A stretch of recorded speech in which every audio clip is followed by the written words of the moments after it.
184 кропкі продажу жывых кветак да міжнароднага жаночага дня запрацавалі ў Менску. Усе кветкі беларускай гадоўлі. Сталічныя кошты на іх вагаюцца ад 2 да 5 рублёў. 8 сакавіка, як завяраюць прадаўцы, кошты не павінны змяніцца. Каб забяспечыць попыт да 8 сакавіка, Менгарвыканкам выдаў 1199 дазволаў на гандаль жывымі кветкамі, у першую чаргу тюльпанамі. Іх продаж зарганізаваны на 184 пляцоўках у Менску. Паводле абноўленага заканадаўства прадпрыемствы і фізічныя асобы могуць прадаваць кветкі, вырашчаныя выключна ў Беларусі. Выращивая цветы, используются пестициды, гербициды, которые вредны тем людям, которые выращивают. Это вредно для земли и почвы.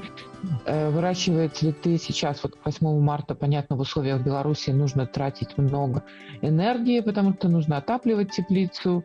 І ўсё ж у параўнанні з завезенымі кветкамі айчынныя больш экалагічныя, бо змяншаюцца выкіды ад транспартавання і спажывання электраэнергіі для халадзільных камераў падчас дастаўкі. Але куды лепшую для наваколля і больш даўгавечнай, як падарунак, можа быць альтэрнатыва зрэзаным кветкам.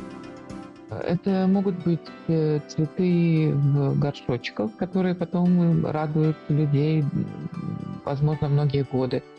Это могут быть будущие цветы, это могут быть семена, луковицы, клубни.